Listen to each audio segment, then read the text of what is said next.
লাউ তো আজকে রান্না হবেই, সাথে লাউয়ের ঝালও রান্না করব।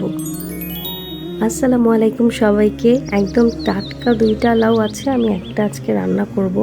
খুবই ছোট এবং কচি লাউটা, কিন্তু যেহেতু এটা তো লাউয়ের সিজন না, লাউ তো শীতকালের সবজি। এখন তো 12 মাসই সব সবজি আবাদ হয়ে থাকে, তো লাউ কিন্তু গরমকালে খুব অ্যাভেলেবেল।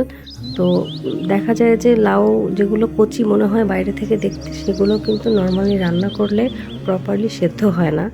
তো এটাই একটা সমস্যা, তাছাড়া স্বাদ কিন্তু ভালোই থাকে। তো আমি লাউয়ের ঝালটাকে বেশ মোটা করে কেটে নিয়েছি, কারণ আমি লাউয়ের ঝালের ভাজি করব। লাউয়ের ঝাল ভাজি কিন্তু দারুণ লাগে খেতে। আপনারা কে কে খান আমি জানি না, তবে আমরা কিন্তু খেতে খুব ভালোবাসি। এবং আমি যদি লাউয়ের ঝাল ভাজি করি তাহলে একটু মোটা করেই কাটি, তাহলে আমার কাছে ভালো লাগে। আমি লাউটাকে একটু পাতলা করে কেটে নিয়েছি, সেদ্ধ যেন ভালোভাবে হয় সে কারণে। এবং যে ঝালটা ছিললাম লাউয়ের, সেটাও এখন একদম ভালো করে কুচি করে কেটে নিচ্ছি। এবারে রান্নায় চলে যাব। এই যে একদম রেডি, লাউটাও কাটা হয়ে গেছে আর লাউয়ের ছালটাও সুন্দর করে কুচি করে নিয়েছি। চুলায় একটা ফ্রাইং প্যানে তেল দিয়েছি, আর তেলটা গরম হলে পেঁয়াজ মরিচ এখানে দিয়ে দিচ্ছি, সামান্য হলুদের গুঁড়ো দিয়ে এটাকে একটু কষিয়ে নিব মশলাটাকে। শীতকালের লাউ হলে কিন্তু এত বেশি কষাকষির ঝামেলা থাকে না, লাউ রান্না করলে এমনিতেই অনেক টেস্ট হয়। তবে গরমের দিন তো, তাই আমি এখানে একটু একেবারে খুবই সামান্য 1 চিমটি পরিমাণ করে আদা রসুনের বাটাটা দিয়েছি। আমি ক্লিপটা নিতে ভুলে গিয়েছিলাম। তো যাই হোক, এটা এখন একটু নেড়ে লবণ দিয়ে দিলাম স্বাদ মতো, দিয়ে আবারও নেড়ে চেড়ে ঢাকনা দিয়ে ঢেকে রাখবো। লাউয়ের পানিটা উঠে আসার জন্য অপেক্ষা করব। শীতকালের লাউ রান্না করতে গেলে কিন্তু একবার এরকম ঢাকনা দিয়ে রাখার পরে উঠালেই দেখা যায় যে একদম সফট হয়ে গলে গিয়েছে। তো এই ক্ষেত্রে সেটা হয়নি, একটু পানি দিতে হবে, কারণ ভেতরের কিছু অংশ অনেক ভালো সিদ্ধ হয়েছে আর কিছু অংশ একটু কচকচে রয়ে গেছে।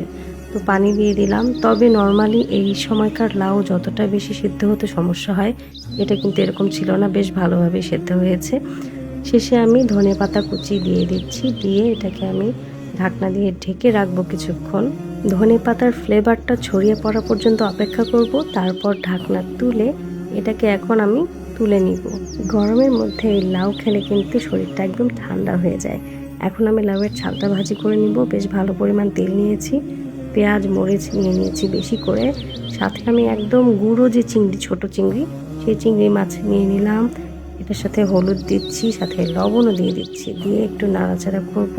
বেশ যখন ভাজা ভাজা হয়ে আসবে সেই পর্যায়ে সামান্য একটু পানি দিয়ে দিচ্ছি, দিয়ে চিংড়িটা একটু রান্না করে নিব আগে। তারপর ঢাকনা দিয়ে ঢেকে রেখে আমি কিছুক্ষণ অপেক্ষা করব। এই যে তেলটা উঠে এসেছে, এই পর্যায়ে আমি এখন লাউয়ের ছালগুলো দিয়ে দিলাম। লাউয়ের ছাল ভাজি কিন্তু একটু বেশি ভাজা ভাজা খেতেই মজা লাগে। তো আমি এটাকে একবারে মিশিয়ে ঢাকনা দিয়ে ঢেকে একটু সময় নিয়ে এটা রান্না করব। লবণ দিয়ে দিচ্ছি স্বাদ মতো, দিয়ে একটু নেড়ে চেড়ে এটাকে ঢাকনা দিয়ে ঢেকে একটু বারবার আমি তুলে এটাকে নেড়ে চেড়ে দিব। আর এইদিকে আমি একটু ঢ্যাঁড়স কেটে নিচ্ছি ভর্তার জন্য।